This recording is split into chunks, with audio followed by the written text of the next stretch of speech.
지금 당장 스마트폰 뱅킹 앱을 켜보세요. 화면 속의 숫자가 진짜 당신의 재산 같나요? 착각하지 마세요. 그 숫자의 실체는 사실 누군가의 빚일 뿐이거든요. 현재 전 세계는 무려 337조 달러라는 거대한 부채의 늪에 빠져 있습니다. 만약 이 아슬아슬한 빚의 고리가 단 한 곳이라도 끊어진다면 어떻게 될까요? ATM기는 멈추고 마트 선반엔 약탈의 흔적만 남게 될 겁니다. 평생 모은 예금이 전단지만도 못한 쓰레기가 되는 세상. 이건 공포 영화가 아니라 지금 이 순간에도 누군가의 숨통을 조이는 잔인한 현실입니다. 국가 파산의 실체, 지금 낱낱이 파헤쳐 보겠습니다.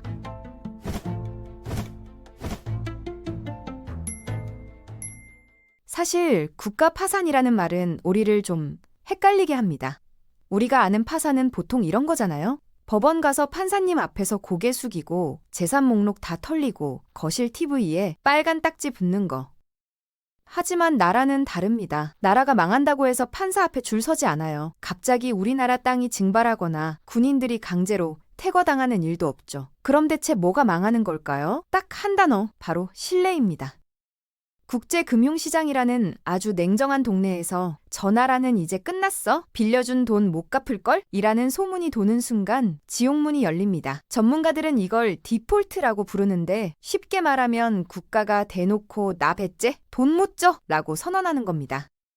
황당한 건 국가가 돈을 안 갚아도 채권자들이 군함을 몰고 와서 깽판을 칠 수는 없다는 거예요.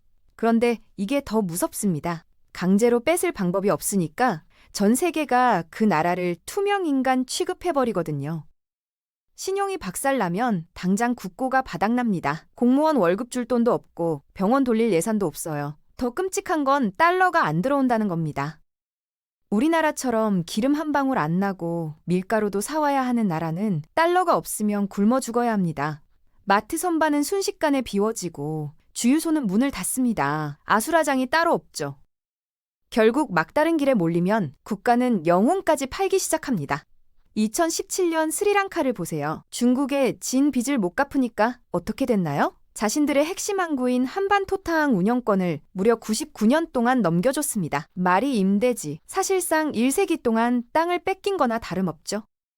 금광 채굴권, 국가기관망, 알짜 공기업, 나라의 미래를 헐값에 외국 자본에 넘겨주고 나서야 간신히 숨을 쉽니다. 이렇게 한번 바닥을 친 국가 신용을 되살리는 데는 짧게는 수년, 길면 수십 년의 피눈물 나는 시간이 걸립니다. 국가 부도, 그건 숫자의 문제가 아니라 한 시대를 살아가는 사람들의 삶이 통째로 무너지는 비극입니다. 남의 나라 이야기 같나요? 우리도 정확히 이 지옥을 통과했습니다. 바로 1997년 IMF 외환 위기였죠. 당시 한국 경제는 겉보기에 정말 견실했습니다. 성장률도 높고 수출도 잘 됐죠. 그런데 1월 한보그룹의 부도를 시작으로 산미, 진로, 혜태, 기아 같은 거대 기업들이 도미노처럼 쓰러졌습니다. 설상가상으로 동남아에서 시작된 경제 위기가 파도처럼 밀려오자 외국 투자자들은 약속이라도 한 듯 한국에서 돈을 빼가기 시작했습니다. 나라 곳간인 외환 보유고가 순식간에 바닥이 나버린 거죠. 상황이 얼마나 심각했냐면요. 미국의 클린턴 대통령이 김영삼 대통령에게 직접 전화를 걸어 이렇게 압박할 정도였습니다. 한국의 재무 상태가 극도로 위험합니다. 이르면 다음 주말 국가 부도를 맞이할 겁니다. 결국 12월 21일 우리 정부는 항복 선언을 합니다. IMF에 구제금융을 공식 요청한 것이죠. 12월 3일 협상이 타결되면서 막대한 자금을 지원받았지만 대가는 가혹했습니다. 나라 전체를 개조하라는 IMF의 요구에 따라 대대적인 정리해고와 구조조정이 시작됐습니다. 평생 직장인 줄 알았던 아빠들이 하루아침에 거리로 나앉았고 가족들에게 차마 실직 사실을 알리지 못해 양복을 입은 채 산으로 향하는 등산 출근이라는 슬픈 풍경이 뉴스에 보도되기도 했습니다. 1998년 경제성장률은 무려 마이너스 6.9%, 말 그대로 지옥 같은 시간이었습니다. 그런데 이때 전 세계를 깜짝 놀라게 한 반전이 일어납니다. 국민들이 직접 나선 겁니다. 장롱 속 아기 돌반지, 결혼 예물을 들고 나온 금 모으기 운동에 무려 350만 명이 참여했습니다. 그렇게 모인 금이 227톤, 당시 가치로 21억 달러가 넘었습니다. 이 광경을 본 외신들은 도저히 이해할 수 없는 한국인의 힘이라며 경악했습니다. 이 놀라운 단결력 덕분에 한국은 2001년 IMF 빚을 예상보다 훨씬 빨리 갚으며 조기 졸업에 성공합니다. 단 4년 만에 일궈낸 기적이었죠. 하지만 승리의 기쁨만 있었던 건 아닙니다. 외국 자본에 우리 은행과 기업들이 넘어가고 비정규직이 급증하면서 소득 불평등이라는 깊은 상처가 남았습니다. 심지어 일각에서는 차라리 그때 IMF와 미국의 해결책을 거절하는 게 나았을지도 모른다는 평가가 나올 정도로 1997년의 경험은 우리 사회에 깊은 트라우마를 남겼습니다. 환율이 급등할 때마다 그때처럼 나라가 망하는 것 아니냐는 걱정이 본능적으로 튀어나오는 것도 이 때문입니다. 앞서 살펴본 IMF의 기억이 우리에게 그토록 아픈 이유는 지금 우리가 마주한 현실이 그때와 묘하게 닮아있기 때문입니다. 아니, 어떤 면에서는 그때보다 더 위험한 신호들이 곳곳에서 포착되고 있습니다. 우리나라의 나락빚 증가 속도는 비기축통화국 중 OECD 1위입니다. 2026년이면 부채 비율이 66%를 넘고 공기업과 연금 부채까지 합치면 실제론 130%에 달하죠. 우리에겐 미국처럼 돈을 찍어 버틴 기축통화라는 방패가 없는데도 말입니다. 설상가상으로 세계에서 가장 빠르게 늙어가는 탓에 써야 할 복지비는 눈덩이처럼 불어나는데 세금 낼 사람은 줄어드는 이중고에 빠졌습니다. 여기에 세계 최고 수준인 가계부채까지 더해져 경제가 마비되는 마지노선인 부채 비율 90% 돌파까지 고작 4, 5년 남았습니다. 과거 그리스나 이탈리아가 겪은 몰락의 길이 우리 코앞까지 다가온 셈입니다. 나라는 대체 왜 이런 극단적인 위기에 내몰릴까요? 그 내막은 우리가 겪는 개인 파산과 놀라울 정도로 닮아 있습니다. 첫째는 감당 못할 빚 때문입니다. 정부가 무리하게 돈을 끌어다 쓰다 보면 어느 순간 빚으로 빚을 갚는 돌려막기가 시작됩니다. 빌려주는 쪽에서 저러다 파산하겠는데 라고 의심하는 순간 금리는 폭등하고 결국 아무도 돈을 빌려주지 않는 심정지 상태가 찾아옵니다. 둘째는 더 치명적인 달러의 덫입니다. 많은 나라가 달러로 돈을 빌리는데 갚을 때는 가치가 떨어진 자국 화폐를 몇 배나 더 쏟아부어야 합니다. 환율이 요동치면 난 빚을 더 낸 적이 없는데도 앉은 자리에서 갚을 돈이 2배로 불어나는 마법 같은 비극이 벌어집니다.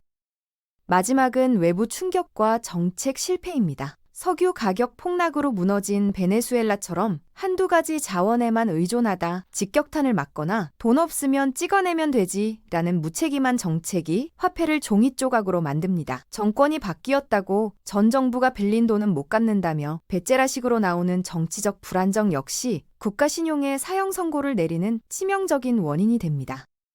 만약 진짜 디폴트가 터지면 어떨까요? 시작은 의외로 조용합니다. 이자가 좀 밀리는 정도죠. 하지만 국제 신용평가사들이 국가 등급을 쓰레기로 깎는 순간 전 세계 투자 자금은 썰물처럼 빠져나갑니다. 투자자들이 도망가며 우리 돈의 가치가 바닥으로 추락하면 진짜 재앙은 슈퍼마켓에서 시작됩니다. 환율이 폭등하니 밀가루, 기름, 약 같은 수입품 가격이 몇 배씩 뜁니다. 어제 1,000원 하던 우유가 오늘 5,000원이 되는 시기죠. 수입 재료를 쓰는 국산 제품들까지 줄줄이 오르며 물가는 그야말로 폭주합니다. 지갑 사정은 더 처참해집니다. 물가는 뛰는데 회사는 망하고 내 예금이 휴지 조각이 된다는 공포가 퍼집니다. 결국 수백만 명이 동시에 돈을 찾으러 몰려드는 뱅크런이 터집니다. 은행은 줄 돈이 없어 파산하고 금융 시스템 전체가 마비되죠. 정부가 출금을 막아보지만 이는 오히려 공포를 키워 기업 도산과 대규모 해고라는 악순환을 가속할 뿐입니다. 결국 그 끝은 평범한 시민들의 삶이 파괴되는 현장입니다. 마트 진열대는 비고 정전과 약탈이 일상이 되며 치안마저 와해됩니다. 뉴스 속 국가부도라는 4글자가 단 몇 주 만에 우리 집 앞 풍경을 지옥으로 바꾸는 겁니다. 전 세계 정부가 마지막 순간까지 부도만은 막으려고 사력을 다해 발버둥치는 이유가 바로 여기에 있습니다. 그런데 여기서 정말 신기한 수수께끼 하나가 등장합니다. 모든 나라가 빚쟁이라면 도대체 그 많은 돈을 빌려준 진짜 주인은 누구일까요? 미국 사례를 보면 이 미스터리가 풀립니다. 미국의 천문학적인 빚 중 절반은 미국 정부가 자기네 국민들에게 줄 연금 기금을 자기 나라 국채에 투자한 것이고 나머지 대부분도 미국의 은행이나 중앙은행이 소유하고 있습니다.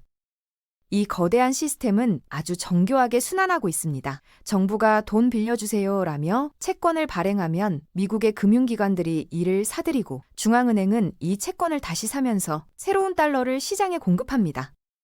그러면 미국 국민들이 낸 세금으로 그 빚의 이자를 갚는데 이 이자는 결국 채권을 샀던 미국인들의 퇴직 계좌로 다시 흘러 들어갑니다. 마치 한 가족 안에서 아빠가 엄마에게 돈을 빌리고 엄마는 그 돈을 자녀에게 쓰고 아빠가 월급을 타서 다시 엄마에게 이자를 주는 것과 비슷합니다. 집안 전체로 보면 돈이 밖으로 나가는 게 아니라 안에서 계속 돌고 있는 것이죠.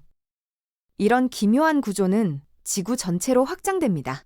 일본은 미국 국채를 사고 미국은 유럽을 돕고 유럽은 개발도상국에 돈을 빌려줍니다. 전 세계가 서로의 차용증을 들고 뜨거운 수류탄 돌리기 게임을 하고 있는 셈이죠. 여기서 21세기 부채의 핵심 비밀이 드러납니다. 현대의 빚은 갚기 위해 만든 게 아닙니다. 만기가 오면 또 다른 빚을 내서 연장할 뿐 그 어떤 정부도 이 빚을 완전히 청산할 계획은 없습니다.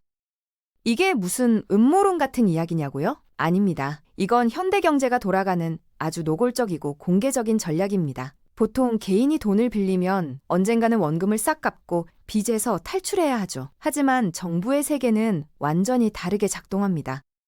정부는 부채를 언젠가 갚아야 할 숙제가 아니라 마치 넷플릭스 같은 구독 서비스처럼 취급합니다. 빚을 갚을 날짜가 다가오면 그 돈을 갚기 위해 또다시 새로운 빚을 내는 식이죠.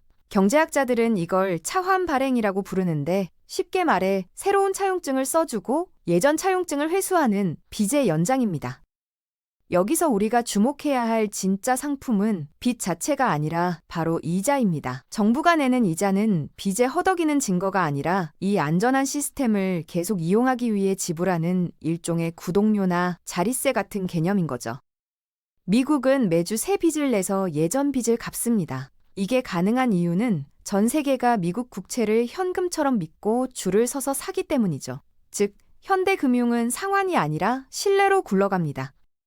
일본 역시 나랏빚이 경제 규모의 2.6배나 되지만 멀쩡한 이유가 여기 있습니다. 이제 국채는 빚이 아니라 전 세계 연금과 은행을 지탱하는 가장 안전한 자산이 되었습니다. 만약 정부가 이 빚을 다 갚아버린다면 오히려 담보가 사라진 세계 경제는 대혼란에 빠지게 됩니다. 하지만 이 신뢰의 고리가 끊겨 시스템이 무너지면 IMF 같은 국제기구가 등판합니다. 물론 대가는 혹독합니다. 바로 긴축이라는 이름의 가혹한 다이어트죠. 세금은 올리고 공무원은 자르고 복지는 줄입니다. 전기, 수도료가 폭등하니 국민들은 나라를 팔아먹고 있다며 거리로 쏟아져 나옵니다. 여기서 끝이 아닙니다. 부패한 조직을 수술하고 세금 체계를 바꾸는 근본적인 구조개혁이 뒤따라야 하죠. 하지만 가장 어려운 관문은 무너진 신뢰를 다시 쌓는 일입니다. 이제 이 나라는 믿고 투자할 만하다는 인정을 받기까지 수년간 뼈를 깎는 노력을 증명해야 하기 때문입니다. 실제로 이 험난한 과정을 성공적으로 마친 나라도 있습니다. 우루과이가 대표적이죠. 이웃나라인 아르헨티나 때문에 덩달아 경제 위기에 빠졌었지만 강력한 개혁과 국제사회의 도움을 받아 기적적으로 회생했습니다. 지금은 남미에서 칠레와 더불어 가장 안정적인 경제를 가진 나라로 손꼽히죠.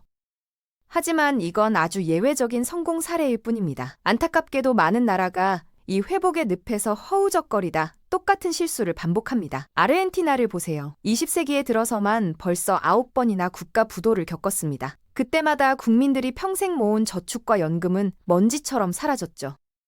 그리스 역시 2010년대에 빚의 늪에 빠져 엄청난 시련을 겪었습니다. IMF와 유럽연합의 도움을 받는 대가로 가혹한 긴축을 견뎌야 했는데 당시 실업자는 4명 중 1명꼴로 늘어났고 일하고 싶어도 일하지 못하는 청년들은 절반이 넘을 정도였습니다. 2022년에 부도를 선언한 스리랑카는 더 비극적입니다. 팬데믹으로 인해 주 수입원이었던 관광객이 뚝 끊기자 외화가 바닥나 기름이나 약품 같은 생필품조차 들여오지 못하는 처지가 됐죠. 역설적으로 가망 없는 빚은 차라리 털어내고 새 출발하는 게 경제엔 이득일 때도 있습니다. 다만 그 지옥 같은 대가는 늘 서민의 몫입니다. 부자들이 미리 재산을 지킬 때 평범한 월급쟁이들은 자산이 증발하는 걸 속수무책으로 지켜봐야 하죠. 결국 부채는 계층 간의 불평등을 심화시키는 잔인한 도구인 셈입니다.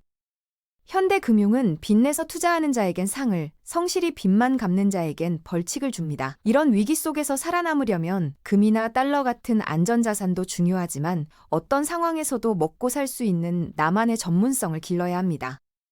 결국 전 세계 337조 달러의 빚은 약속이 지켜질 것이라는 믿음 하나로 굴러가는 위태로운 연극입니다. 무한 성장이 불가능한 지구에서 이 연극이 끝날 때 무대 뒤로 숨지 못하고 모든 피해를 감당하는 건 결국 평범한 우리들입니다. 우리가 오늘 이 복잡한 부채 시스템을 반드시 이해해야 하는 진짜 이유입니다. 경제. 참 복잡해 보이죠? 하지만 그 본질은 생각보다 간단합니다. 빌린 돈은 제때 갚아야 하고 내 능력 이상으로 빌려선 안 되며 위기가 오기 전에 미리 대비해야 한다는 것. 이 평범한 진리가 국가와 개인 모두에게 적용되는 가장 강력한 원칙입니다. 지금 이 순간에도 지구 반대편 어디선가에서는 국가 부도의 공포와 싸우는 나라가 있고 고통스러운 회복의 터널을 지나는 나라가 있으며 같은 실수를 반복하지 않으려 필사적으로 노력하는 나라가 있습니다. 우리는 이들의 사례를 통해 배워야 합니다. 타산지석으로 삼아 우리 경제를 더 건강하게 구축하는 것. 그것이야말로 디폴트라는 거대한 재앙을 피할 수 있는 가장 확실하고 유일한 방법이기 때문입니다. 오늘 이 영상이 여러분의 경제적 시야를 넓히는데 작은 보탬이 되었기를 바랍니다. 지금까지 지식환전소였습니다.